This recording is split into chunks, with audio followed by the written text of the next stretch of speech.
Hello students, कैसे हैं आप सभी लोग। मैं पूरी उम्मीद करता हूं कि आप सभी लोग बढ़िया, फैमिली में भी सभी लोग अच्छे से होंगे। मैं भी यहां पर अच्छे से हूं, मेरी फैमिली भी अच्छे से है। मेरा नाम सीए नमित अरोरा है और मैं सीए इंटरमीडिएट ग्रुप 2 के 2 पेपर लेता हूं, कॉस्ट एंड मैनेजमेंट अकाउंटिंग और एफएमएसएम। हम लोग का यहाँ पर ये इंट्रोडक्शन लेक्चर है सीए इंटरमीडिएट न्यू स्कीम के अंदर, paper number 4 cost and management accounting का। और आज हम और आप ये डिस्कस करने वाले हैं कि आखिर हम अपनी पूरी पढ़ाई की जो जर्नी है वो किस तरीके से करेंगे और ये पेपर बेसिकली किस तरीके से बना हुआ है। तो सबसे पहले हम इंट्रोडक्शन में बात करेंगे कि आखिर सीए इंटरमीडिएट का जो सिलेबस है वो सिलेबस क्या क्या चीजें कवर करता है। तो आईसीएआई ने हमारे सिलेबस को दो पार्ट में बांटा हुआ है, एक फर्स्ट ग्रुप एक सेकंड ग्रुप। फर्स्ट ग्रुप और सेकंड ग्रुप दोनों में तीन तीन पेपर हैं। पेपर नंबर 1 2 3 ग्रुप 1 के अंदर रहेंगे, पेपर नंबर 4 5 6 सेकंड में रहेंगे। फर्स्ट ग्रुप में एडवांस अकाउंटिंग, कॉर्पोरेट लॉ और टैक्सेशन आपका रहता है, तीनों पेपर 100 नंबर के हैं। सेकंड ग्रुप के अंदर आपके पास तीन पेपर रहेंगे, पेपर नंबर 4 है cost and management accounting, fifth auditing and ethics और सिक्स है financial management and strategic management. हमारा जो cost and management accounting paper है ये न्यूमेरिकल है, 100 मार्क्स है इसमें। ऑडिट एंड एथिक्स थ्योरी है। एफएम 50 मार्क्स न्यूमेरिकल है और एसएम बहुत ही सिंपल सी थ्योरी है 50 मार्क्स की। हमारे पास अगर हम पासिंग क्राइटेरिया की बात करें तो हर पेपर के अंदर आपको इंडिविजुअली 40 मार्क्स लाने मैंडेटरी होते हैं। तो हर पेपर में कम से कम 40 नंबर होने चाहिए और ग्रुप का टोटल 150 होना चाहिए। यानी इनमें से किसी भी पेपर में आप नंबर बढ़ाकर इसको 150 कर सकते हैं। अगर किसी भी पेपर में आपके 60 मार्क्स आ जाते हैं तो वो पेपर एग्जेम्प्ट हो जाता है, वो आपको देना नहीं पड़ता। ऐसे ही सेकंड ग्रुप के अंदर 40 40 40 और टोटल इसमें भी 150 चाहिए। यानी इन पेपर्स में थोड़े थोड़े नंबर आपको बढ़ाने पड़ते हैं। पासिंग क्राइटेरिया 40 मार्क्स, 60 मार्क्स पे एग्जेम्पशन और एक ग्रुप निकालने के लिए 150। लेकिन अगर आपने बोथ ग्रुप एक साथ दिए हैं जो मोस्ट ऑफ द स्टूडेंट करते हैं तो आपके लिए 150 150 इंडिविजुअली लाने की जरूरत नहीं है। फिर दोनों ग्रुप के मिलाकर आप अगर 300 लाते हैं तो आप पास हो जाते हैं। यानी हो सकता है कि फर्स्ट ग्रुप में 120 हो और सेकंड में 180 आ जाए, 300 पूरे हो गए और इंडिविजुअली 40 मार्क्स हैं हर पेपर में, तो आप इसमें पास हो जाते हैं। तो ये हमारे पास पासिंग क्राइटेरिया और एग्जामिशन का क्राइटेरिया रहेगा। हम लोग जो पेपर डिस्कस कर रहे हैं वो है cost and management accounting. 100 marks का पेपर है, 70 numerical, 30 case based scenario based आपके एमसीक्यू रहेंगे। उसमें मार्क्स और अच्छे बन जाते हैं आपके। हमारे पास जो स्टडी पैटर्न रहेगा अपने रेगुलर बैच का वो किस तरीके से रहेगा, क्या बुक्स रहेंगी, हम कैसे पढ़ने वाले हैं, वो आराम से डिस्कस करने वाले हैं हम। देखिए, हमारे पास जो बुक्स रहेगी, cost practical book. Cost practical book के अंदर हमारे पास सारे चैप्टर्स रहेंगे। मैंने 15 चैप्टर्स में इस पूरे कोर्स को बांटा हुआ है। इस बुक के अंदर एक रहेगा आपका बी क्यू। बी क्यू का मतलब है बुक क्वेश्चन। बुक क्वेश्चन क्या कवर करते हैं? Covers all ICI module question. जो भी स्टडी मटेरियल के अंदर आपका आईसीआई का जो मॉड्यूल है उसके सारे क्वेश्चन है इसमें। आरटीपी यानी रिवीजन टेस्ट पेपर, वो भी पूरे हैं। एमटीपी यानी मॉक टेस्ट पेपर, वो भी पूरे हैं। इसके बाद में दूसरा सेक्शन है PY Q, past year question. जितने भी पास्ट ईयर क्वेश्चन है वो सारे के सारे हमारे पास अप टू डेट हैं, सारे कवर्ड हैं। तो प्रैक्टिकल बुक में एक सेक्शन रहेगा बी क्यू, जिसमें आईसीआई स्टडी मॉड्यूल के क्वेश्चन, रिवीजन टेस्ट पेपर यानी आरटीपी, मॉक टेस्ट पेपर यानी एमटीपी, इनके क्वेश्चन कवर करेंगे हम। और फिर पीवाई क्यू जो एग्जाम में पूछा गया है वो, उसके अलावा कुछ अदर क्वेश्चंस भी हम रखेंगे जिससे आपकी बेसिक बिल्डिंग कर सकें। फिर हमारे पास बुक के लास्ट में रहेगा suggested revision. Suggested revision basically क्या चीज है? जब पूरा का पूरा हमारा कोर्स हो जाता है तो कोर्स खत्म होने के बाद में हम लोग पूरा का पूरा कोर्स थोड़ी दोबारा से रिवाइज करेंगे। मान लीजिए कुछ क्वेश्चन हल्के हल्के सिखाए गए थे जिससे हम बड़े क्वेश्चन कर पाए, तो लास्ट में रिवीजन करने के लिए बड़े क्वेश्चन करने होते हैं। तो मैंने अपनी तरफ से सजेस्टेड रिवीजन भी दिया है कि कौन कौन से क्वेश्चन आपको लास्ट में रिवाइज करने चाहिए एग्जाम से पहले। क्योंकि एग्जाम से पहले बच्चा बहुत परेशान हो जाता है कि आखिर में कौन से क्वेश्चन रिवाइज करूं और कौन से क्वेश्चन रिवाइज ना करूं। तो एक हमारे पास ये बुक रहेगी। अभी मैं आपको सारी बुक्स दिखाऊंगा कैसे रहेंगे हमारे पास। इसके बाद में अदर बुक रहेगी। अदर बुक्स में हमारे पास थ्योरी बुक, जिसमें हम थ्योरी कवर करेंगे पूरी। और एमसीक्यू बुक जिसमें हम एमसीक्यू देखेंगे। इसके अलावा आपके पास एक रहेगी quick revision book. Quick revision book में सारे के सारे चैप्टर्स का कंसेप्ट बहुत शॉर्ट उसमें कवर करवाया जाएगा। 50 पेजेज के अंदर पूरी पूरी कोस्टिंग का रिवीजन हो जाएगा। इसे बच्चे चार्ट बुक, कंसेप्ट बुक, कई सारे नामों से बोलते हैं। एक आपके पास रहेगी टेक्स्ट बुक जिसके अंदर सारे के सारे चैप्टर के टेस्ट प्लस 100 मार्क्स के पूरे के एक पूरे सिलेबस को कवर करने वाले बड़े टेस्ट भी रहेंगे। तो पहले एक बार मैं आपको बुक्स दिखाता हूं कि बुक्स कैसे हैं और हम क्लास में किस तरीके से पढ़ाई करने वाले हैं। देखिएगा, हमारे पास सबसे पहले हम चलते हैं इंडेक्स पर। तो इंडेक्स के अंदर हमने अपने चैप्टर्स को 15 चैप्टर्स में डिवाइड किया हुआ है। ठीक है, इसके अंदर हमारे पास इंट्रोडक्शन जो अभी हमारा चल रहा है, इसके बाद में उसको 0 नंबर दिया है मैंने, मैं उसको चैप्टर नहीं मानता। इसके बाद में चैप्टर जो शुरू होंगे वो मटेरियल, एम्प्लॉय, ओवरहेड्स, इस तरीके से डायरेक्ट एक्सपेंस, ये सारे हमारे पास 15 चैप्टर रहेंगे। वन बाय वन चलेंगे, इनको आराम से करेंगे।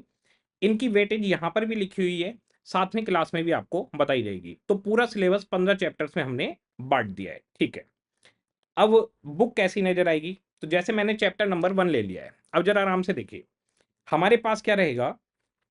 हम अलग अलग कंसेप्ट्स पे क्वेश्चंस को अलग अलग रखेंगे।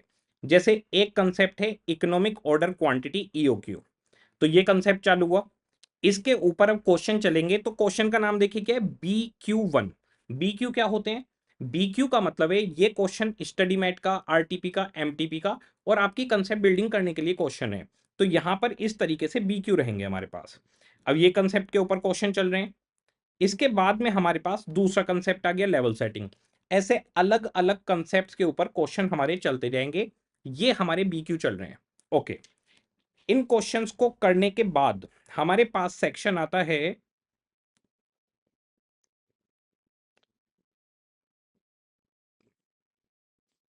PYQ। तो जैसे चैप्टर के सारे BQ खत्म हो गए, इसके बाद एग्जाम में क्या क्वेश्चन आए हुए हैं, किस तरह से आए हुए हैं, वो क्वेश्चन हमारे पास रहेंगे। ये पास्ट ईयर क्वेश्चन का सेक्शन रहेगा। तो यहां पर इनका नाम रहेगा PYQ1। क्या फायदा होता है BQ PYQ सेपरेट रखने से? देखो, बच्चे ने पूरा चैप्टर पढ़ लिया कि भाई ये चैप्टर है, ये कंसेप्ट है, सब कुछ समझ में आ गया। उसके बाद जब पास्ट ईयर क्वेश्चन वो करता है, एग्जाम में आए हुए क्वेश्चन करता है, तो उसे लगता है मैं एग्जाम में बैठा होता तो क्या मैं ये क्वेश्चन कर पाता। एक कॉन्फिडेंस बिल्डअप होता है कि हाँ, अगर मैं इस क्वेश्चन को कर पा रहा हूं इट मींस मैं एग्जाम के क्वेश्चन को कर रहा हूं। तो हमने सारे पास्ट ईयर क्वेश्चन रखे हुए हैं। ये BQ और PYQ सब हम क्लास में करेंगे। जो सिमिलर क्वेश्चन होंगे वो होमवर्क में, बाकी सारे क्वेश्चन क्लास में चलते रहेंगे। तो यहां पर जैसे मेंशन है, ये 1998 में भी आया था, फिर 2000 में आया था, 10 मार्क्स का आया था। इस तरीके से हमारे पास PYQ का सेक्शन रहेगा। ये सारे PYQ आपके पास चलते रहेंगे। फिर हमारे BQ और PYQ जब सारे खत्म हो जाएंगे, लो जी, BQ और PYQ ये हमारे पास खत्म हो गए जी यहाँ पर। इसके बाद में चैप्टर के एंड में रहेगा सजेस्टेड रिवीजन। सजेस्टेड रिवीजन वैसे मैं चैप्टर के एंड में भी आपको बताऊंगा, हर चैप्टर के एंड में कि कैसे करना है। फिर भी एक आइडिया यहाँ पर देता हूँ कि क्या रहेगा। हम लोगों के पास यहाँ पर क्वेश्चन नंबर आ गया, ये BQ के क्वेश्चन नंबर है कि भाई ये क्वेश्चन नंबर चल रहे हैं जी। ठीक है, 39 BQ हो गए। इसके बाद पास्ट ईयर क्वेश्चन चल रहे हैं, ये नंबरिंग आ गई जी, 33 हो गए। ठीक है जी। अब इसके बाद में हमारे पास यहाँ पर है page number of practical register. हम लोग जो अपना प्रैक्टिकल रजिस्टर बनाएंगे उसके ऊपर हम पेज नंबर मेंशन करेंगे। सर ये तो मेहनत का काम हो जाएगा। बेटा 10 मिनट की मेहनत लगेगी, लेकिन फायदा एग्जाम टाइम तक रहेगा। कैसे? हम लोग क्या करेंगे, यहाँ पर पेज नंबर रजिस्टर पे मेंशन रखेंगे। पेज नंबर 1 2 3 4 ऐसे रजिस्टर पे पेज नंबर डाल देंगे। वैसे आजकल जो रजिस्टर मार्केट में आते हैं उन पे पेज नंबर पड़े हुए भी होते हैं, वो मिल जाए तो बेहतर है। ठीक है, अब जैसे हमारा क्वेश्चन नंबर 1 है, ठीक है, इसके अंदर कोई भी ऑब्जर्वेशन वाला या की पॉइंट आपको मिलता है तो वो लिख लीजिए। जैसे कि मान लीजिए इसके अंदर कोई एक की पॉइंट था, पॉइंट ऑफ डिस्काउंट, यानी डिस्काउंट वाला जो पॉइंट था वो इंपॉर्टेंट था यहाँ पर। तो हमने ये चीज लिख ली। तो अब हम जब रिवीजन करेंगे तो हमें ध्यान रहेगा कि इसमें ये वाला पॉइंट इंपॉर्टेंट है। होता क्या है, आप लोगों ने पीछे पढ़ते हुए एक चीज महसूस की होगी लाइफ में कि हमसे जिस जगह पे गलती होती है पढ़ते हुए, हमसे उसी जगह पे एग्जाम तक भी रिवीजन में भी वही गलती होती है। जैसे मान लो हम 2+2 की जगह 2 डिवाइडेड बाई 2 कर रहे हैं फॉर एन एग्जाम्पल, ठीक है। तो आप देखना वही सेम गलती हम करते रहेंगे। या मान लीजिए हम कहीं पे कैश डिस्काउंट को इग्नोर कर रहे हैं, तो हमसे एग्जाम में भी वही चीज इग्नोर हो जाती है। तो जो हमारा एरर एरिया होता है बच्चों, वो रिपीटेड होता है। हमें उस एरर एरिया को ठीक करना होता है रिवीजन के दौरान। तो हमारे पास जो ऑब्जर्वेशन और की पॉइंट वाला सेक्शन है, हम इसमें कोई भी इंपॉर्टेंट पॉइंट या कोई भी ऑब्जर्वेशन वाला पॉइंट है वो लिख लेंगे। अब ये मान लीजिए हमारे प्रैक्टिकल रजिस्टर पे पेज नंबर 5 पर है। ऐसे ही क्वेश्चन नंबर 9 है, वो पेज नंबर 15 पर है। क्वेश्चन नंबर 17 है, वो पेज नंबर 20 पर है। ठीक है। अब ये मैंने अभी पेज नंबर लिखे हैं, आगे का बताता हूँ। First and second revision. First and second revision का मतलब है, जैसे आपका एक चैप्टर खत्म होगा, चैप्टर खत्म होते के साथ आपको वो पूरा चैप्टर पहले रिवाइज करना है, उसके बाद में आपको अगले चैप्टर पे स्विच होना है। तो आप पहले पूरा रिवीजन करेंगे, तो उसमें सारे क्वेश्चन करने हैं। मैंने सब पे वाई वाई लगाया हुआ है, ए टू जेड, कि भाई वाई का मतलब यस, ये करना है। सेकंड डिवीजन होगा जब आपकी पूरा का पूरा कोर्स खत्म हो गया, सारे चैप्टर हो गए, तो आप इसको रिवाइज कर सकते हैं। वैसे मेरा सजेशन ये रहता है कि एक रिवीजन कब होना चाहिए, चैप्टर खत्म होने के बाद। दूसरा रिवीजन कब होना चाहिए, 3 चैप्टर के बाद। जैसे टोटल 15 चैप्टर हैं, तो हर चैप्टर के बाद रिवीजन करते चले जाओ। कितनी देर लगेगी चैप्टर खत्म होने पर रिवीजन करने में? मुश्किल से आधा घंटा। भाई अभी पूरा चैप्टर पढ़ा है, आधे घंटे में पूरा रिवाइज हो जाएगा, इससे ज्यादा टाइम नहीं लगेगा। इसमें कोई क्वेश्चन लिख के नहीं करने, सिर्फ देखना है कि क्या क्या पढ़ा था। फिर जब हम सेकंड रिवीजन करते हैं, वो कब करना है, जब हमारे 3 चैप्टर पूरे हो जाएं। तो हर 3 चैप्टर के बाद आप रिवीजन कर डालिए। तो इससे क्या होगा, आपका पूरा course hand to hand revise होता चलेगा और आपकी ग्रिप में रहेगा। ठीक है। ये 2 रिवीजन तो अब हो गए, इसमें हमने सारे क्वेश्चन कर लिए। इसके बाद third revision, fourth revision, fifth revision, जितने भी रिवीजन आप करते हैं मैक्सिमम 50 हो पाते हैं। तो उसमें कौन से क्वेश्चन रिवाइज करने हैं, मैंने ये मेंशन करा हुआ है। जैसे पहला, दूसरा, तीसरा बेकार है करना, नहीं करना जी। ये वाला क्वेश्चन हमें रिवाइज करना है। ठीक है। इसके बाद में ऐसे रिवीजन आप करते रहेंगे। फिर आपका रहेगा एग्जाम टाइम पे क्या रिवाइज करें, क्योंकि एग्जाम टाइम पे बहुत सारे क्वेश्चन तो रिवाइज नहीं कर सकते। तो एग्जाम टाइम पे कौन से क्वेश्चन आपको रिवाइज करने हैं, वो मैंने यहाँ पर मार्क किए हुए हैं। ये क्वेश्चंस अगर आप रिवाइज कर लेंगे, तो एग्जाम में इसके बाहर से क्वेश्चन नहीं आएगा। तो हमने हर चैप्टर को इसी तरीके से डिजाइन किया है। टोटल 15 चैप्टर हैं। कि सबसे पहले आप क्या करेंगे, सबसे पहले बी क्यू करेंगे हम क्लास में, फिर पी वाई क्यू करेंगे, और फिर सजेस्टेड रिवीजन हमारे पास आ गया। ये हमारी बुक हुई, पूरी बुक ऐसा बनी हुई है। ठीक है जी। तो सर बुक तो हमें समझ में आ गई। अब क्लास में हम लोग पढ़ाई कैसे करने वाले हैं, बिल्कुल देखिए, क्लास में हम लोग कैसे पढ़ाई करने वाले हैं, मैं एक क्लास के नोट्स आपको दिखा देता हूँ। मटेरियल चैप्टर के ही हैं। हम क्या करेंगे, हम 2 रजिस्टर बनाने वाले हैं। एक हमारे पास रहेगा कंसेप्ट का रजिस्टर और एक प्रैक्टिकल। तो ये हमारे पास कंसेप्ट रजिस्टर है। ये 2 रजिस्टर आप कल से, जैसे आपका मटेरियल चैप्टर स्टार्ट आप करेंगे, तो आप 2 रजिस्टर कैरी करेंगे क्लास के टाइम पर। एक कंसेप्ट का रजिस्टर और एक प्रैक्टिकल। कंसेप्ट के रजिस्टर में हम लोग क्या करने वाले हैं, जैसे मटेरियल कॉस्ट है, उसका क्या मतलब है, हम इस चैप्टर में क्या क्या कवरेज करने वाले हैं। तो आपको भी मैंने दिखाया था, बीक्यू में एक कंसेप्ट था इकोनॉमिक ऑर्डर क्वांटिटी, सबसे पहला। तो इकोनॉमिक ऑर्डर क्वांटिटी क्या कंसेप्ट है, उसके क्या कंपोनेंट्स हैं, उसके क्या फॉर्मूले हैं, साथ में हम न्यूमेरिकल एग्जाम्पल भी कंसेप्ट के रजिस्टर में करेंगे। तो हम आराम से न्यूमेरिकल एग्जाम्पल करेंगे, हम पूरा कंसेप्ट समझेंगे। आईसीआई ने क्या बोला है, वो कंसेप्ट के रजिस्टर में हर जगह पे मैं मेंशन करवाता रहूंगा कि किसी भी चीज के लिए आईसीआई क्या कहता है। जैसे आईसीआई का स्टडी मटेरियल बोलता है कि number of orders can not be in decimal, number of order must be rounded off positively. तो ये चीज हमने यहाँ पर मेंशन कर दी। इस तरीके से हमारा पूरा का पूरा एक कंसेप्ट का रजिस्टर रहेगा। इसमें वन बाई वन हमारे सारे कंसेप्ट आते चले जाएंगे। तो कंसेप्ट के रजिस्टर में हम लोग क्या क्या करने वाले हैं, कंसेप्ट के रजिस्टर में हम सारे कंसेप्ट लिखेंगे, और ए टू जेड कंसेप्ट के साथ में न्यूमेरिकल एग्जाम्पल करेंगे, उनसे रिलेटेड जो पॉइंट हैं वो सब कुछ लिखेंगे। कि सर ये तो आपने कंसेप्ट में लिखवा दिया, ये रजिस्टर सेपरेटली ही बनाना है आपको। ये एक साथ, कई सारे बच्चे क्या करते हैं कि एक ही रजिस्टर में सर हम एक साथ कंसेप्ट लिख लेंगे फिर न्यूमेरिकल कर लेंगे। ना बच्चों, ये अलग बनाना है। ये 200 पेज का रजिस्टर आपका कंसेप्ट का अलग रहेगा, न्यूमेरिकल का रजिस्टर आपका अलग रहेगा। आप लोग रजिस्टर कैसे लेके आएंगे, एक 200 पेज का ले लेना कंसेप्ट के लिए, और 200 पेज के 3 रजिस्टर ले लेना प्रैक्टिकल के लिए। इस तरीके से आप रजिस्टर मेंटेन करेंगे। तो ये तो हो गया जी कंसेप्ट का रजिस्टर। इसके बाद में हमारा दूसरा रहेगा प्रैक्टिकल का रजिस्टर। अब प्रैक्टिकल वाले रजिस्टर में क्या करने वाले हैं, अभी हमने बुक में बी क्यू देखा था, तो बी क्यू वन देखिए, ये क्लास में सोल्व होंगे सारे। तो हम साथ में लिख लिख कर B Q two, B Q four, इसका मतलब बी क्यू थ्री मैंने होमवर्क में दे दिया होगा, बी क्यू सिक्स इसका मतलब 5 होमवर्क में दे दिया होगा। इस तरीके से BQ7 ये यहां पर चलते रहेंगे। और जब आप थोड़े आगे चले जाओगे तो आपको अब देखने के लिए मिलेंगे इसमें पीवाईक्यू भी। तो बीक्यू चलते, अब ये देखिए पीवाईक्यू भी आ गए यहाँ पर, तो पीवाईक्यू भी क्लास में चलते रहेंगे। तो इसका मतलब हमारे पास आपको दो रजिस्टर मेंटेन करने, एक कंसेप्ट और एक न्यूमेरिकल। तो कंसेप्ट के रजिस्टर में कंसेप्ट चलता रहेगा, न्यूमेरिकल वाले में न्यूमेरिकल चलता रहेगा। मैं यहाँ पर स्क्रीन पर दो फाइल्स रखूंगा, मैं आपको बताता भी रहूंगा कि बच्चों को कंसेप्ट के रजिस्टर में लिखना है और अब न्यूमेरिकल वाले में। आराम से एक एक चीज विद एग्जाम्पल समझ के हम लोग करने वाले हैं, ठीक है। तो हमने इंडेक्स देख लिया, एक चैप्टर देख लिया किस तरीके से रहेगा, ऐसे ही हमारी पढ़ाई रहेगी। कल से आपको दो रजिस्टर कैरी करने हैं, ये चीज क्लियर हो गई। अब हर चैप्टर के बाद क्या करना है, तो जैसे ही चैप्टर खत्म होगा हमारे पास है quick revision book. Quick revision book के अंदर ये हमारे पास हर चैप्टर का क्विक रिवीजन है। जैसे ही चैप्टर खत्म होगा, तो जैसे मटेरियल चैप्टर खत्म हुआ, हम क्लास के एंड में, जो लास्ट क्लास होगी उसके एंड में जितना भी हमने पढ़ाई की थी उस पूरे चैप्टर का रिवीजन कर देंगे और ये बहुत शॉर्ट में हो जाएगा। आप देखिए पेज नंबर कहां से चालू हुआ, 3 से। एक पेज, दो पेज, 3 पेज और 3 पेज पर पूरा मटेरियल का रिवीजन हमारा आ गया। तो इससे हमारा फास्ट रिवीजन हो जाएगा एग्जाम के टाइम पे। कंसेप्ट का रजिस्टर और क्विक रिवीजन बुक बहुत ज्यादा हेल्प करने वाले हैं। तो एक क्विक रिवीजन बुक 50 पेज की है, 50 पेज के अंदर हमारा पूरा रिवीजन हो जाता है। हर चैप्टर के एंड में हर चैप्टर का रिवीजन आपका होता रहेगा, ठीक है। क्विक रिवीजन बुक के बाद में अब हमें क्या करना है, एक हमारे पास रहेगी टेक्स्ट बुक। तो जैसे आपका पहला चैप्टर है मटेरियल कॉस्ट, वो चैप्टर खत्म हो जाएगा। तो हमने टेक्स्ट बुक के अंदर 15 चैप्टर है ना, हर चैप्टर का टेस्ट रखा हुआ है।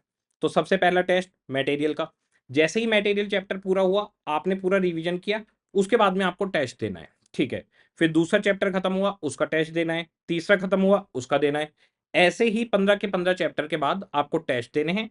फिर जब हमारा पूरा कोर्स खत्म हो जाएगा तो 100 मार्क्स के भी फुल टेस्ट आपके पास रहेंगे। इसके अलावा जो एग्जाम पेपर हमारे पास लेटेस्ट आते हैं उसे भी हम एक आध पेपर को डिस्कस करेंगे पूरा का पूरा, कि 100 नंबर का पेपर किस तरीके से आएगा। ये टेस्ट हमारे पास ऐसे रहेगा, जैसे मटेरियल चैप्टर आ गया, इसके टेस्ट आ गया ये। इस टेस्ट के साथ में इसकी की रहेगी, की से आप लोग इसको चेक कर सकते हैं कि भाई हमारा टेस्ट ठीक है या नहीं है। अगर आपका टेस्ट बिल्कुल बढ़िया रहा, आपने ठीक किया है, तो इसका मतलब वो चैप्टर आपका प्रॉपर वे में हो गया है, अगले चैप्टर पे मूव कर जाइए। अदरवाइज आपको उस चैप्टर को दोबारा से रिवाइज करना चाहिए। तो हर चैप्टर का हमें कॉन्फिडेंस बना रहेगा कि क्या हमारा रिवीजन प्रॉपर हो गया या नहीं, वो चैप्टर हमें अच्छे से आ गया या नहीं आ गया। तो हमारे पास चलते हैं वापस। एक तो हो गई हमारे पास प्रैक्टिकल बुक्स, जिसमें बीक्यू और पीवाईक्यू हमने देखे और सजेस्टेड रिवीजन लास्ट में है। और दूसरा हमारे पास में क्विक रिवीजन बुक हमने देखी, टेक्स्ट बुक देखी, थ्योरी और एमसीक्यू बुक हम अलग से देखेंगे, ठीक है। अब बच्चों हमारे पास ये जो सब्जेक्ट हम पढ़ रहे हैं, कॉस्ट एंड मैनेजमेंट अकाउंटिंग, आखिर हम इसमें क्या पढ़ने वाले हैं, क्या सीखने वाले हैं, ये चीज हमें यहां पर देखनी है। देखिए कॉस्ट एंड मैनेजमेंट अकाउंटिंग, इसके अंदर हमारे पास कॉस्ट और मैनेजमेंट अकाउंटिंग दो टर्म आती हैं, बहुत ही सिंपल है। अगर मैं बात करूं कॉस्ट की, तो कॉस्ट तो बच्चों आप लोग जानते हो कि कॉस्ट क्या होती है। अब जैसे कॉस्टिंग की क्लास आपकी चल रही है, सीए का आपका इंटरमीडिएट का कोर्स चल रहा है, तो मैं आपको सिंपली बता देता हूं कि आपकी सीए इंटरमीडिएट की कितनी कॉस्ट आ रही है। आराम से सोचिए, सीए इंटरमीडिएट में जैसे आपने मुझे फीस दी मेरे सब्जेक्ट की, बाकी टीचर्स को भी फीस दी होगी, तो वो सारी फीस जोड़ लीजिए, वो खर्चा है। प्लस आपने कोई लैपटॉप खरीदा है या मोबाइल लिया है, तो जितनी देर आप उस पर क्लासेस देखते हो उसका डेप्रीशिएशन लग रहा है, वो खर्चा है। जिस रूम में आप बैठ के पढ़ाई कर रहे हो उसका जो इलेक्ट्रिसिटी बिल है वो खर्चा है। प्लस उस रूम का जो रेंट बनना चाहिए, जो अपॉर्चुनिटी कॉस्ट लग रही है, वरना वो रूम हम किराए पे भी तो दे सकते हैं, तो उस रूम की जो अपॉर्चुनिटी कॉस्ट है वो भी हमारा खर्चा बन जाएगा। कॉस्टिंग के अंदर ये फर्क है, अकाउंट के अंदर अपॉर्चुनिटी कॉस्ट कंसीडर नहीं होती, कॉस्टिंग के अंदर अपॉर्चुनिटी कॉस्ट भी कंसीडर होती है। इसको हम बोलते हैं नोशनल कॉस्ट। नोशनल कॉस्ट यानी जो कॉस्ट एक्चुअल में तो नहीं है लेकिन हमें कंसीडर करनी चाहिए। तो जिस रूम में आप पढ़ाई कर रहे हो, अच्छा आप जिस फर्नीचर को यूज कर रहे हो उसका डेप्रीशिएशन, वो भी खर्चे का पार्ट बन जाएगा, वो भी कॉस्ट का हिस्सा बनेगा। इसके अलावा आप एग्जामिनेशन फीस दोगे, वो भी खर्चे का पार्ट बनेगा। जिस पेन से आप लिखोगे वो पेन भी खर्चे का हिस्सा बनेगा। जिन रजिस्टर पे, मैंने भी कहा ना कंसेप्ट का रजिस्टर लेना है, न्यूमेरिकल का रजिस्टर लेना है, वो रजिस्टर भी कॉस्ट का पार्ट बन जाएंगे। आप अगर हमारी क्लासेज लेने के लिए किसी सेंटर पे गए हैं तो जाने आने का जो कन्वेंस है वो भी खर्चा लग जाएगा। यानी ऊपर से नीचे तक जितने भी खर्चे हो रहे हैं उन्हें हमें जोड़ना है, ये कॉस्टिंग के अंदर आएगा। तो ये बहुत सिंपल है, ये आप सबको निकालना आता है, इसमें कोई बड़ी बात नहीं है, ये आसान है। दूसरा है मैनेजमेंट अकाउंटिंग, जिसमें पहला शब्द आ गया मैनेजमेंट। मैनेजमेंट का काम होता है डिसीजन मेकिंग करना। तो कॉस्ट एंड मैनेजमेंट अकाउंटिंग के अंदर क्या होगा, पहले हम कॉस्ट निकालेंगे किसी भी चीज की, फिर हम मैनेजमेंट को वो इंफॉर्मेशन देंगे कि भाई ये खर्चा निकल कर आया है, इस चीज की वैल्यू इतनी आ रही है, और मैनेजमेंट उस इंफॉर्मेशन से डिसीजन लेगा। लाइक मैंने कंपनी को, हमारी एक कंपनी है जो कैलकुलेटर बनाती है, ठीक है, मैंने कंपनी को बताया कि भाई मेरे कैलकुलेटर के बनाने की कॉस्ट इतनी आई है। अब मैनेजमेंट के पास इंफॉर्मेशन चली गई।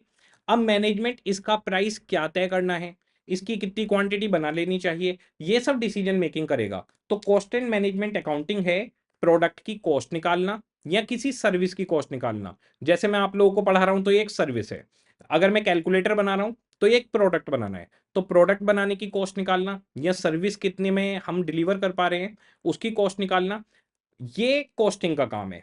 मैनेजमेंट अकाउंटिंग का काम है प्राइस क्या तय होगा, बनाएं या ना बनाएं, किस कंट्री में प्रोडक्ट को बेचें, किस कंट्री में प्रोडक्ट को डिसकंटिन्यू करें, ये सब मैनेजमेंट अकाउंटिंग है। मैनेजमेंट ये सारे डिसीजन कॉस्ट की इंफॉर्मेशन के थ्रू लेता है। तो ये ही हमारा पेपर है, cost and management accounting. Costing निकालना, उसकी इंफॉर्मेशन मैनेजमेंट को देना और मैनेजमेंट का डिसीजन लेना। तो cost and management accounting paper ये रहेगा। अगर हम देखें, इसमें सबसे पहला एलिमेंट है cost. It can be defined as the amount of expenditure, actual और नोशनल। एक्चुअल का मतलब सच्ची में खर्चा हुआ है, नोशनल का मतलब एक्चुअल में हमारी जेब से कुछ नहीं जा रहा, लेकिन उस कॉस्ट को कंसीडर करना चाहिए, यानी अपॉर्चुनिटी कॉस्ट लग रही है। तो जैसे आपने रजिस्टर खरीदे, पैसे लगे हैं, मेरी क्लास परचेज की, पैसे लगे हैं, आपने आईसीआई को फीस दी रजिस्ट्रेशन, पैसे लगे हैं, ये एक्चुअल कॉस्ट आएगी। नोशनल क्या आएगी, आप अपने ही घर में बैठ के पढ़ रहे हैं, तो जिस रूम में बैठ के पढ़ रहे हो, जो भी आपका स्टडी रूम है, उस स्टडी रूम को अगर हम किराए पे देते तो कुछ इनकम कर सकते थे, वो अपॉर्चुनिटी कॉस्ट नोशनल के अंदर कवर हो जाएगी। तो कॉस्ट के अंदर अमाउंट ऑफ एक्सपेंडिचर आएगी एक्चुअल और नोशनल, इनकर्ड ऑन और attributable to a specified article, product और एक्टिविटी। तो कोई भी खर्चा एक्चुअल या नोशनल होता है किसी प्रोडक्ट को बनाने में, किसी सर्विस को डिलीवर करने में, कोई एक्टिविटी हम कर रहे हैं उसके ऊपर कोई खर्चा हो रहा है। तो कॉस्ट का मतलब है किसी भी एक्टिविटी पर होने वाला खर्चा, किसी प्रोडक्ट को बनाने का खर्चा, किसी आर्टिकल को बनाने का खर्चा, किसी सर्विस को प्रोवाइड करने का खर्चा। तो कॉस्ट का सीधा मतलब है होने वाला खर्चा, एक्चुअल या फिर नोशनल, ठीक है। मैनेजमेंट अकाउंटिंग, मैनेजमेंट अकाउंटिंग हमारे पास क्या रहेगी, मैनेजमेंट अकाउंटिंग का काम है जो इंफॉर्मेशन है उसको इकट्ठा करना और टॉप लेवल ऑफ मैनेजमेंट को भेज देना, फिर मैनेजमेंट उसके ऊपर डिसीजन मेकिंग करेगा। तो management accounting is an integral part of the management function. तो मैनेजमेंट फंक्शन का एक इंटीग्रल पार्ट हो गया, एक हिस्सा हो गया। इट असिस्ट यानी हेल्प करेगा management by provision of relevant information for planning, organising, controlling, decision making etcetera. तो management accounting main management function का, टॉप लेवल ऑफ मैनेजमेंट जो भी डिसीजन मेकिंग करता है उसका एक इंटीग्रल हिस्सा है जो उसे इंफॉर्मेशन भेजकर हेल्प करता है। उस हेल्प से क्या होगा, मैनेजमेंट प्लानिंग कर पाएगा, ऑर्गेनाइज कर पाएगा, कंट्रोलिंग कर पाएगा, डिसीजन मेकिंग कर पाएगा, टॉप लेवल ऑफ मैनेजमेंट। तो मैनेजमेंट अकाउंटिंग छोटा हिस्सा है, मैनेजमेंट फंक्शन बड़ा हिस्सा है। मैनेजमेंट फंक्शन के अंदर डिसीजन मेकिंग आती है, मैनेजमेंट अकाउंटिंग उसे इंफॉर्मेशन पहुंचाती है जिससे वो डिसीजन ले पाए, ठीक है। इसके बाद में कॉस्ट एंड मैनेजमेंट अकाउंटिंग या कॉस्ट मैनेजमेंट, बड़ा सिंपल है, दोनों शब्द जुड़ गए हैं। अब हम मैनेजमेंट को इंफॉर्मेशन भेजेंगे किस चीज की, कॉस्ट की, कि भाई इस प्रोडक्ट की कॉस्ट इतनी आ रही है। उससे मैनेजमेंट क्या करेगा, मैनेजमेंट को लगता है अगर कॉस्ट ज्यादा है तो वो कॉस्ट को मॉनिटर कर सकता है, कंट्रोल कर सकता है, और मैनेजमेंट प्राइस डिसाइड कर सकता है, ये सारे काम मैनेजमेंट करेगा। Cost management, it is an application of management accounting. Management accounting का काम टॉप लेवल ऑफ मैनेजमेंट को इंफॉर्मेशन पहुंचाना। Concept, method of collection, analysis, presentation. आप डेटा कलेक्ट करिए, एनालाइज करिए, प्रेजेंट करिए, डेटा यानी इंफॉर्मेशन को, टू प्रोवाइड द इंफॉर्मेशन किसको चाहिए information? Top level of management को। Needed to plan, monitor, control cost. तो अगर कॉस्ट मैनेजमेंट की बात की जाए तो हम कॉस्ट की इंफॉर्मेशन, किसी प्रोडक्ट की कितनी कॉस्ट आई, किसी सर्विस की कितनी कॉस्ट आई, ये information top level of management को पहुंचाएंगे। उसके बाद में टॉप लेवल ऑफ मैनेजमेंट अपनी डिसीजन मेकिंग करेगा कि कॉस्ट को कम करना है, ज़्यादा करना है, कोई कॉस्ट कटिंग करनी है, लेबर कॉस्ट ज़्यादा आ रही है तो जो भी हमारे पास एम्प्लॉई हैं उनकी कॉस्ट कटिंग कर दीजिए। आपने सुना भी होगा कि जब रिसेशन वगैरह आती है तो अमेजोन ने, फ्लिपकार्ट ने इतने एम्प्लॉइज को निकाल दिया। तो ये कॉस्ट कटिंग कैसे आती है? जब कॉस्ट मैनेजमेंट अप्लाई होता है, हम लोग इन्फॉर्मेशन भेजते हैं कि भाई खर्चा बहुत ज़्यादा हो रहा है, प्रोडक्ट महंगा बन रहा है हमारा, या हमारी सर्विस महंगी हो रही है। कंपनी का जो टॉप लेवल ऑफ मैनेजमेंट है वो कॉस्ट कटिंग कर देता है। ठीक है, ये अभी हम आज लाइट उसमें पढ़ रहे हैं। अभी सारी आगे क्लासेज हमें यही सब सीखना है। तो एक लाइट वे में आइडिया ले रहे हैं कि आखिर हम लोग पढ़ने क्या वाले हैं और ये हमारा पेपर क्या है। ठीक है, अब हमारी जो कॉस्ट अकाउंटिंग है, इसका ऑब्जेक्टिव क्या है? आखिर हम किसी चीज की कॉस्ट निकालते क्यों हैं? बड़ा सिंपल। कॉस्ट अकाउंटिंग के ऑब्जेक्टिव्स में सबसे पहला ऑब्जेक्टिव है एसर्टेनमेंट ऑफ कॉस्ट। भाई मेरे को कैलकुलेटर बाजार में बेचना है तो पहले इसकी कॉस्ट तो पता होनी चाहिए। लो जी, पता चल गया 100 रुपए है जी इसकी कॉस्ट। तो हमारी जो कॉस्ट आ रही है वो 100 रुपए आ रही है। Okay. Determination of sale price and profitability. अब हमारी कॉस्ट 100 रुपए आई है तो अब हम इसका प्राइस क्या रखें वो मैनेजमेंट डिसाइड करेगा। मान लो मैनेजमेंट कहता है 20% प्रॉफिट रख लो कॉस्ट पर, तो हम इसका सेल प्राइस 120 कर देंगे और हमारा प्रॉफिट 20 रुपीज निकल कर आ जाएगा। ओके। इसके बाद में हमारे को अगर लगता है कि कॉस्ट ज्यादा है या कॉस्ट हमारी बढ़ सकती है तो उसको कंट्रोल करके रखना चाहिए। तो हमारे पास आ जाएगा कॉस्ट कंट्रोल। कॉस्ट कंट्रोल का काम होता है कि कॉस्ट एक लेवल से ऊपर नहीं जानी चाहिए। जितनी कॉस्ट हमारी एक स्टैंडर्ड वे में होनी चाहिए, हमारी कॉस्ट उतनी ही रहे, इसे हम कहते हैं कॉस्ट कंट्रोल। कॉस्ट रिडक्शन, अगर हमारी कॉस्ट एक लेवल से ऊपर चली जाती है तो हमें उसे रिड्यूस करना पड़ता है। जैसे मान लीजिए आप लोग घर में एक फंक्शन करने वाले हैं, तो उस फंक्शन में आपने सोचा कि हमारी जो खर्चा आना चाहिए वो 10 लाख रुपए आना चाहिए। अब आप पूरी कोशिश करोगे कि वो खर्चा 10 लाख के अंदर ही रहे। तो ये हुआ कॉस्ट कंट्रोल, कि खर्चा 10 लाख तक रहे। अब आपको लगता है कि नहीं भाई 10 लाख रुपए ज्यादा हो रहे हैं, खर्चे को नीचे लेकर आओ। तो आपने फंक्शन में से दो तीन खाने पीने के आइटम्स को हटा दिया और दो तीन कोई एक्टिविटीज होनी थी वहां पर वो हटा दी। तो इसको कहते हैं कॉस्ट रिडक्शन, कि जो हमारा प्लान है उससे कम पर लेके आओ। तो कॉस्ट को 8 लाख रुपए पे लेके आओ। तो अगर 8 लाख पे आना है, दो तीन चीजों को हटा दो फंक्शन में से, एक्टिविटीज को, खाने के आइटम्स को, खर्चा आपका कम हो जाएगा। इसके बाद में हमारे पास आता है assisting in management in decision making, यही हमारा मेन काम है। तो कॉस्ट अकाउंटिंग के जो हमारे मेन ऑब्जेक्टिव हैं वो हैं, सबसे पहले कॉस्ट निकालो। हम अगले कुछ चैप्टर्स में यही सीखेंगे आखिर कॉस्ट कैसे निकाली जाए। फिर उसका प्राइस डिसाइड करना कि भाई सेल प्राइस कैसे रखा जाए। सेल प्राइस निकालना बहुत आसान होता है। आपको सीधे बताया जाएगा भाई 20%, 30% कितना प्रॉफिट जोड़ना है। जहां आपको कॉस्ट निकालनी आ गई वहां आपको सेल प्राइस निकालना आ गया, क्योंकि कॉस्ट में 10-20% जो भी मैनेजमेंट बोले प्रॉफिट जोड़ना है वो जोड़ दो। इसके बाद में हमारी कॉस्ट एक स्टैंडर्ड लेवल पे रहनी चाहिए, ये कॉस्ट कंट्रोल है। और अगर हमें लगता है कि कॉस्ट ज्यादा है तो उसको गिराना पड़ेगा। तो हाउ टू रिड्यूस कॉस्ट वो हम सीखेंगे कॉस्ट रिडक्शन के अंदर। और सबसे लास्ट काम जो मेन है, मैनेजमेंट को हेल्प करना जिससे वो डिसीजन मेकिंग कर पाए। ये हमारे कॉस्ट अकाउंटिंग के कुछ ऑब्जेक्टिव्स रहेंगे। अब यहां से हमारी कुछ चीजें ऐसी चालू होंगी जो हम अब रिसेंट चैप्टर्स में देखने वाले हैं। That is element of cost. Element of cost का मतलब है कि कॉस्ट के क्या क्या एलिमेंट्स हमारे पास रहेंगे।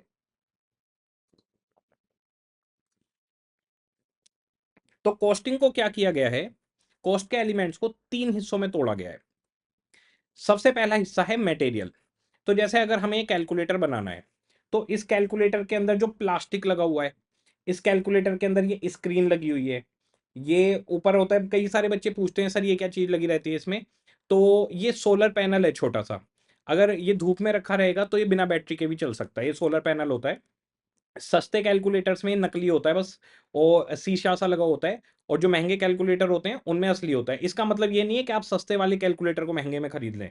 इसका मतलब है कि अच्छी क्वालिटी के कैलकुलेटर्स में ओरिजिनल पैनल होता है। ओके। तो हमारे पास ये जो आपको दिख रहा है सब कुछ, ये बटन है, इंक लगी हुई है। इस कैलकुलेटर को अगर हम खोलेंगे, बच्चे हमेशा मेरे से ऐसी जगह पे कहते हैं कि सर खोल के दिखाइए कि भाई पूरा अंदर क्या है। तो बेटा खोलना नहीं है, हमें पता है इसके अंदर चिप्स होती हैं कुछ लगी हुई, इसके अंदर बैटरी लगी हुई है। ये सब कुछ मटेरियल है। तो आपके पास जो पहुंचता है वो मटेरियल पहुंचता है। तो हमारे पास एक एलिमेंट है मटेरियल कॉस्ट। मटेरियल कॉस्ट का मतलब है all commodities used in organisation. Organisation के अंदर जो भी कॉमोडिटीज यूज हुई हैं वो मटेरियल के अंदर आ जाएगा। तो जैसे मैं आपसे पूछता हूं, एक फैक्ट्री है, उस फैक्ट्री के अंदर ये कैलकुलेटर बन रहा है, तो कैलकुलेटर बनाने की प्लास्टिक खरीदी गई, तो क्या हुआ? मटेरियल हो गया। ओके। इसके बटन्स खरीदे गए, मटेरियल हो गया। इसके ग्लासेज खरीदे गए, सोलर पैनल खरीदे गए, मटेरियल हो गया। इसकी बैटरी खरीदी गई, मटेरियल हो गया। इसके अंदर की चिप्स खरीदी गई, मटेरियल हो गया। फैक्ट्री में लाइट ना जाए उसके लिए जनरेटर है, और जनरेटर के लिए डीजल आपको चाहिए। तो बताइए डीजल क्या हुआ? क्या कॉमोडिटी है या नहीं? आंसर इज है, डीजल भी कॉमोडिटी है। मटेरियल की कोई भी शेप हो और किसी भी फॉर्म में वो लिक्विड फॉर्म में हो, गैस फॉर्म में हो, या फिर वो आपके सॉलिड फॉर्म में हो, मटेरियल का ही पार्ट बनेगा। तो डीजल खरीदा गया है, वो भी मटेरियल है। फैक्ट्री की सफाई के लिए हमने कुछ केमिकल्स खरीदे हैं, वो भी मटेरियल है। फैक्ट्री के अंदर फायर एक्सटिंग्विशर लगे हुए हैं, जिससे आग वगैरह लग जाए तो उनके अंदर गैस होती है, और कुछ फायर एक्सटिंग्विशर के अंदर पाउडर होता है, दो तरीके के आते हैं, वो उनके अंदर जो गैस भरी हुई है वो भी मटेरियल है। तो फैक्ट्री के अंदर जितनी भी चीजें यूज हो रही हैं, जो भी कॉमोडिटी है, वो सारा का सारा मटेरियल है। लेकिन आपको एक छोटी सी बात समझ में आ रही होगी कि जैसे फायर एक्सटिंग्विशर लगे हुए हैं, उनके अंदर की गैस हो गई, या फिर जनरेटर में जो डीजल डलना है वो डीजल हो गया, या फिर फैक्ट्री की सफाई के लिए कुछ केमिकल्स चाहिए, वो केमिकल्स हो गए। ये कुछ अलग लग रहे हैं। क्या ये कैलकुलेटर से रिलेटेड खर्चे लग रहे हैं आपको? फायर एक्सटिंग्विशर के अंदर गैस, वो तो आग ना लगे उसके लिए है। फैक्ट्री के अंदर जो केमिकल डाले जा रहे हैं सफाई के लिए, वो तो सफाई के लिए है, उससे कैलकुलेटर नहीं बन रहा। और जो जनरेटर के अंदर डीजल डल रहा है वो लाइट ना जाए उसके लिए। कैलकुलेटर के अंदर जो चीजें हैं वो अलग हैं। जैसे कैलकुलेटर के बटन्स हो गए, कैलकुलेटर की स्क्रीन, इसके अंदर आपका ये सोलर पैनल छोटा सा लगा हुआ है, इसके अंदर चिप्स हैं, बैटरी हैं, वो इस कैलकुलेटर में नजर आ रहे हैं। तो कॉस्टिंग ने कहा कि अरे भाई थोड़ा फर्क लग रहा है इसमें। तो इस एलिमेंट को दो हिस्सों में बांटा गया, डायरेक्ट मटेरियल और इनडायरेक्ट मटेरियल। डायरेक्ट मटेरियल का मतलब है जो फिनिश्ड गुड्स से डायरेक्टली रिलेटेड हो। तो बताइए कैलकुलेटर से डायरेक्ट रिलेटेड क्या है? फैक्ट्री के अंदर गिलास खरीदे गए, solar panel, button, battery, chips, ये सब क्या है? ये हमारे फिनिश गुड्स से डायरेक्टली रिलेटेड है, तो इसको डायरेक्ट मटेरियल बोलेंगे।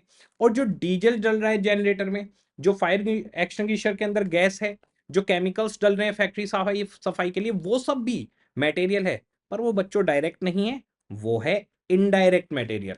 तो हमने जो कॉस्टिंग ने क्या किया, एलिमेंट्स को दो हिस्सों में तोड़ दिया, एक डायरेक्ट और एक इनडायरेक्ट। ओके, ये हुआ element number one, material cost. इसके दो टुकड़े हैं, डायरेक्ट और इनडायरेक्ट। डायरेक्ट सिंपल है, जो सीधा प्रोडक्ट से या सर्विस से रिलेटेड हो, और इनडायरेक्ट जो सर्विस या प्रोडक्ट से डायरेक्टली रिलेटेड ना हो।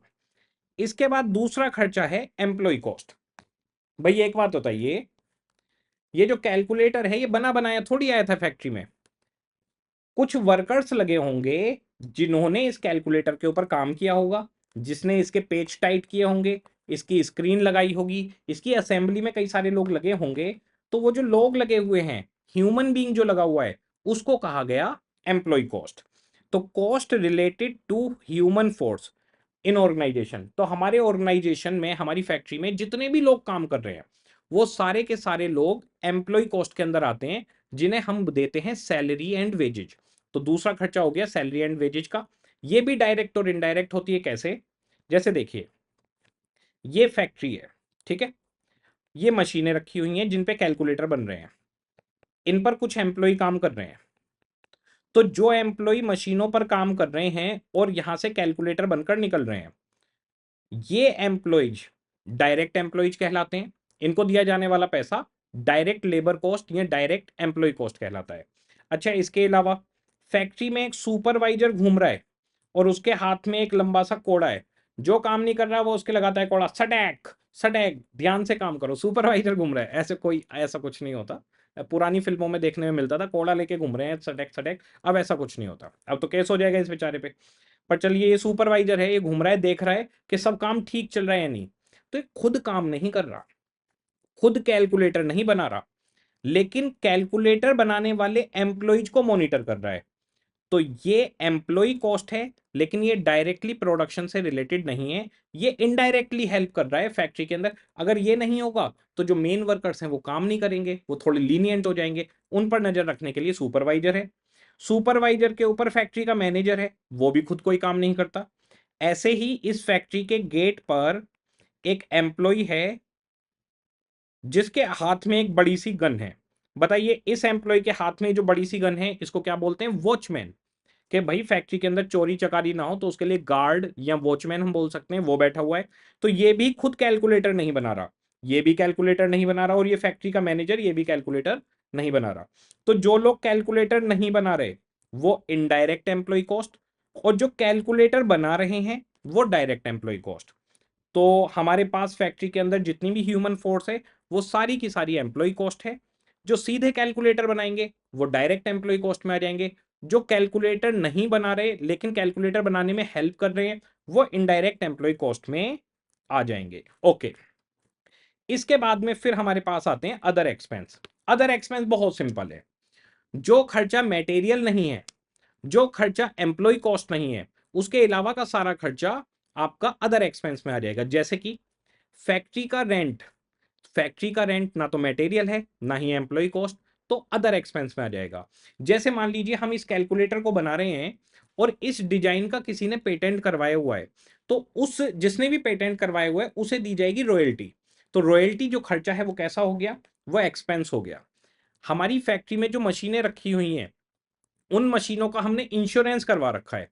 ये इंश्योरेंस कैसा खर्चा हुआ? ना तो इंश्योरेंस कोई मटेरियल है ना ही एम्प्लॉय कॉस्ट है, तो ये खर्चा हो गया हमारा अदर एक्सपेंस। तो जो भी खर्चा मटेरियल और लेबर नहीं है वो खर्चा हमारा अदर एक्सपेंस में आ जाता है। तो मटेरियल के अंदर क्या आएगा? कोई भी कॉमोडिटी, जो कॉमोडिटी फिनिश्ड गुड्स या सर्विस से सीधा रिलेटेड होगा वो डायरेक्ट, जो सीधा रिलेटेड नहीं होगा इनडायरेक्ट। एम्प्लॉय कॉस्ट के अंदर क्या आएगा? पूरे ऑर्गेनाइजेशन में जितने भी एम्प्लॉयज हैं सब के सब एम्प्लॉय कॉस्ट के अंदर आएंगे। जो प्रोडक्ट को बनाएंगे या सर्विस को प्रोवाइड करेंगे वो डायरेक्ट एम्प्लॉय कॉस्ट में आएंगे, और जो इनकी हेल्प कर रहे हैं वो इनडायरेक्ट एम्प्लॉय कॉस्ट के अंदर आ जाएंगे। इसके बाद में हमारे पास जो भी मटेरियल नहीं है, जो भी लेबर नहीं है, वो सारा खर्चा, जैसे फैक्ट्री का डेप्रीशिएशन, फैक्ट्री का रेंट, फैक्ट्री की इलेक्ट्रिसिटी, टेलीफोन बिल्स, ये सारे खर्चे अदर एक्सपेंसेस के अंदर आ जाएंगे। अगर ये प्रोडक्ट से डायरेक्ट रिलेटेड हैं तो direct expense, otherwise indirect expense. अब मैं आपको बताता हूं, ये तो हम एक लाइटली चीजों को समझ रहे हैं। हमारे पास चैप्टर नंबर 1 है मटेरियल कॉस्ट, चैप्टर नंबर 2 है एम्प्लॉय कॉस्ट। अदर एक्सपेंस के नाम से कोई चैप्टर नहीं है। हमारे जो indirect material, indirect employee cost और इनडायरेक्ट एक्सपेंस है, इन तीनों को जोड़कर नाम दिया गया है ओवरहेड। तो हमारे जितने भी इनडायरेक्ट खर्चे हैं उन सबको जोड़कर बोला जाता है कि इसको हम बोलेंगे ओवरहेड। इसको हम इनडायरेक्ट कॉस्ट भी बोल सकते हैं, ओवरहेड और इनडायरेक्ट कॉस्ट। ओके जी। और ये जो हमारे डायरेक्ट वाले हैं, direct material, direct employ cost, direct expense, इन तीनों को जोड़ के हम बोलते हैं प्राइम कॉस्ट। तो हमारे पास तीन एलिमेंट हैं, मटेरियल, एम्प्लॉय और अदर एक्सपेंस। तीनों के दो क्लासिफिकेशन है, डायरेक्ट इनडायरेक्ट, डायरेक्ट इनडायरेक्ट। अगर हम सारे डायरेक्ट खर्चों को जोड़ दें तो वो प्राइम कॉस्ट हो जाती है। प्राइम कॉस्ट यानी मेजर कॉस्ट, कि भाई जो प्रोडक्ट को बनाने में डायरेक्ट खर्चे हुए हैं, डायरेक्ट मटेरियल लगा, डायरेक्ट एम्प्लॉय ने काम किया, डायरेक्ट कोई एक्सपेंस से रिलेटेड, वो हमारे पास आ जाएगा प्राइम कॉस्ट, यानी मेजर कॉस्ट तो यही है। और जो इनडायरेक्ट हैं उन सबको हमने इकट्ठा जोड़ के नाम दे दिया ओवरहेड्स। तो हमारे पास चैप्टर नंबर 1 चलेगा मटेरियल कॉस्ट कल से, इसकी फिर इन डेप्थ बात करेंगे, अभी तो आज एक आइडिया ले रहे हैं। फिर हमारे पास चलेगा एम्प्लॉय कॉस्ट, दूसरा चैप्टर। फिर हमारे पास तीसरा चैप्टर चलेगा ओवरहेड्स। जहां ये तीन चैप्टर पूरे हो जाएंगे आप समझिए कॉस्टिंग आपकी ग्रिप में आ जाएगी। और हमारे पास ये डायरेक्ट एक्सपेंस का न्यू सिलेबस के अंदर चैप्टर ऐड हुआ है, तो उसको मैंने बनाया है चैप्टर नंबर 7। वो एक छोटा सा चैप्टर रखा हुआ है। तो अभी हमारा मेन फोकस कल से रहेगा चैप्टर 1 पे, फिर 2 पे, फिर 3 पे, और उसके बाद कॉस्टिंग आसान हो जाएगी। ओके, अभी हमारे पास जो पूरा कॉस्ट स्टेटमेंट आता है कि सारी कॉस्ट जोड़ के जिसमें हम दिखाएं कि भाई कितने खर्चे हुए, तो सारी कॉस्ट जोड़ के जो हम दिखाते हैं उसका नाम कहलाता है कॉस्ट शीट। ये जो कॉस्ट शीट है ये हमारा चैप्टर नंबर 4 बनेगा। तो पहले हम समझेंगे मटेरियल एलिमेंट क्या होता है, फिर समझेंगे एम्प्लॉय कॉस्ट एलिमेंट क्या होता है, फिर समझेंगे ओवरहेड एलिमेंट्स क्या होता है। इसके बाद में हम समझेंगे कि आखिर कॉस्ट शीट कैसे बनाई जाती है। तो कॉस्ट शीट ऐसी एक बेसिक प्रोफॉर्मा यहाँ पर मैंने रखा हुआ है। जैसे हमें इस कैलकुलेटर की कॉस्ट निकालनी है, तो हम इस कैलकुलेटर की कॉस्ट में जितना भी डायरेक्ट मटेरियल लगाए, इसके बटन, इसकी स्क्रीन, वो सब जोड़ देंगे। फिर इसके ऊपर जो डायरेक्ट एम्प्लॉय कॉस्ट लगी है वो जोड़ देंगे। फिर इसके ऊपर कोई डायरेक्ट एक्सपेंस जो सीधा इसी से रिलेटेड हो, जैसे मान लीजिए इस कैलकुलेटर के डिजाइन की रॉयल्टी देनी पड़ रही है हमें, ये डिजाइन किसी ने पेटेंट करवा रखा है, तो इसकी रॉयल्टी जाएगी, तो वो डायरेक्ट एक्सपेंस के अंदर आ जाएगा। अभी ये आराम से सीखेंगे हम, एक आज आइडिया लेने हैं बस। तो इसको हम बोलते हैं डायरेक्ट कॉस्ट या प्राइम कॉस्ट। इसके बाद में फिर हम जोड़ते हैं ओवरहेड। ओवरहेड को हमने तीन तरीके से बांटा है कि प्रोडक्शन से रिलेटेड क्या ओवरहेड है, एडमिनिस्ट्रेशन से रिलेटेड क्या ओवरहेड है, और सेलिंग एंड डिस्ट्रीब्यूशन से रिलेटेड क्या ओवरहेड है। प्रोडक्शन से रिलेटेड ओवरहेड यानी कि प्रोडक्शन जो चल रहा है, जो फैक्ट्री के अंदर काम चल रहा है, उसकी इनडायरेक्ट कॉस्ट। एडमिनिस्ट्रेशन का मतलब है जो ऑफिस है, जो मैनेजमेंट बैठता है, उनकी सैलरियां, पूरा एडमिनिस्ट्रेशन कर रहे हैं, उनकी सैलरियां, उनके खर्चे, हेड ऑफिस के जो खर्चे होते हैं। और सेलिंग एंड डिस्ट्रीब्यूशन है मार्केटिंग, और जैसे एक कंट्री के अंदर सामान को पूरे के पूरे इंडिया के अंदर डिस्ट्रीब्यूट करवाना, उसके खर्चे। तो फिर हम डायरेक्ट कॉस्ट के बाद में प्रोडक्शन, एडमिनिस्ट्रेशन, सेलिंग ओवरहेड जोड़ देते हैं। ये हमारे पास प्रोडक्ट की टोटल कॉस्ट आ जाती है। इसमें प्रॉफिट जोड़ते हैं और प्रोडक्ट का सेल प्राइस निकल के हमारे पास आ जाता है। That's it. तो हमारे पास ये हल्का सा आज हमने आइडिया लिया है कि सिलेबस क्या था, हमारा स्टडी पैटर्न पैटर्न बुक्स वगैरह कैसे रहेंगी, कॉस्ट एंड मैनेजमेंट अकाउंटिंग का एक हल्का सा मतलब, ऑब्जेक्टिव क्या थे, हमारे एलिमेंट्स क्या क्या रहेंगे। इसके बाद में कॉस्ट शीट की एक बेसिक अंडरस्टैंडिंग। एक सबसे इंपॉर्टेंट बात बच्चे पूछते हैं कि सर हम लोग आपसे डाउट कैसे पूछेंगे, और हमें डाउट आता है तो कैसे क्लियर होगा। बहुत ही इसका सिंपल सा तरीका है। देखिए, जैसे आपको किसी भी क्वेश्चन में डाउट आता है, वैसे तो डाउट आएगा ही नहीं हमारी क्लासेज में, बहुत रेयरली डाउट आता है। तो जैसे आपके पास क्वेश्चन नंबर 1 में आपके पास डाउट आ गया, तो हम एग्जाम्पल के लिए ले लेते हैं कि इसमें आपको ये 4 ऑर्डर्स पर एनम कैसा आया ये समझ में नहीं आ रहा। तो कुछ नहीं करना, आपको लेना है अपना मोबाइल, आराम से इसकी फोटो खींची क्वेश्चन की, ये खिंच गई जी फोटो, और मुझे व्हाट्सएप कर देनी है। व्हाट्सएप नंबर मैं दे रहा हूँ आपको। इसके बाद में आपको सिंपली एक वॉइस नोट भेज देना है कि इसमें आपको क्या डाउट आ रहा है। तो जैसे, सर मैं प्रज्वल बोल रहा हूँ, आपका रेगुलर बैच का स्टूडेंट, न्यू कोर्स का, ये BQ1 है, और इसमें 4 ऑर्डर्स पर एनम कैसे आ रहा है सर, ये चीज़ मेरे को क्लियर नहीं हुई, आप प्लीज़ इसको एक्सप्लेन कर दीजिए। ये आपका वॉइस नोट मेरे पास आ गया, मैं सुना देता हूँ। सर मैं प्रज्वल बोल रहा हूँ, आपका रेगुलर बैच का स्टूडेंट, न्यू कोर्स का, वाह, ये BQ1 है, और इसमें 4 ऑर्डर्स पर एनम कैसे आ रहा है सर, ये चीज़ ठीक है मेरे जी, को क्लियर नहीं हुई, आप प्लीज इसको एक्सप्लेन कर दीजिए। मेरे पास आ गया। मैं पूरी कोशिश करता हूँ कि विद इन 24 आवर्स आपको रिप्लाई कर दूं, क्योंकि पूरे दिन क्लासेज में रहते हैं। मैं अब सिंपली आपको बता दूंगा कि बेटा यहाँ पर पूछा गया है हमसे कि नंबर ऑफ ऑर्डर पूरे साल में कितने होंगे। तो हमारी टोटल क्वांटिटी पूरे साल में हमें 10,000 किलोग्राम मंगवानी है। एक बार में हम 2500 किलोग्राम मंगवा रहे हैं, तो पूरे साल में 10,000 मंगवानी है, एक बार में 2500। तो साल में हमें कितनी बार मंगवानी पड़ेगी, 4 बार मंगवानी पड़ेगी। तो वहां से हमारे पास आ गया कि पूरे साल में 4 ऑर्डर्स आपको पर एनम प्लेस करने हैं। ये आपके पास रिप्लाई पहुंच गया वॉइस नोट। बेटा यहाँ पर पूछा गया है हमसे कि नंबर ऑफ ऑर्डर पूरे साल में कितने होंगे। ओके, तो इस तरीके से हमारे डाउट्स रहेंगे। जो मेरा व्हाट्सएप नंबर है वो है 9891314730। इस पे प्लीज सिर्फ व्हाट्सएप करिएगा, ये डाउट के लिए रहेगा। ठीक है, तो आज हमारा पूरा एक आइडिया हमें लग गया कि किस तरीके से हम आगे पढ़ाई करने जा रहे हैं। कल से हमारी जर्नी स्टार्ट होने वाली है कॉस्ट एंड मैनेजमेंट अकाउंटिंग की। आज इंट्रोडक्शन में हमने सब चीजें समझी हल्की फुल्की कि पढ़ाई कैसे चलेगी। कल आप लोग 2 रजिस्टर कैरी करने वाले हैं, एक कंसेप्ट का रजिस्टर और एक न्यूमेरिकल का रजिस्टर। ये सब्जेक्ट बहुत ही सिंपल है, बहुत ही मजे से हम पढ़ेंगे, और आपको बहुत आसान लगने वाला है। मेरी पूरी कोशिश रहेगी कि मैं इस पेपर को जितना आसान आपके लिए बना सकता हूँ उतना आसान बना दूं, और हम लोग इसको कल से बहुत इंजॉय करने वाले हैं। आप लोग का जो भी फीडबैक रहेगा मुझे बताते रहिएगा बीच बीच में। किसी भी तरीके की आपको पढ़ाई में कोई दिक्कत आती है तो व्हाट्सएप पे शेयर करते रहिएगा, जो डाउट वाला नंबर है उसी पे आपको भेज देना है। मैं आपको हमेशा ही रिप्लाई देता रहूंगा, और उसके अलावा हम लोग एग्जाम तक साथ में बने रहेंगे। अभी कल से जब पढ़ाई होगी तो मैं धीरे धीरे चीजें आपको बताता रहूंगा आगे की। ओके जी, सभी को टाटा बाय बाय।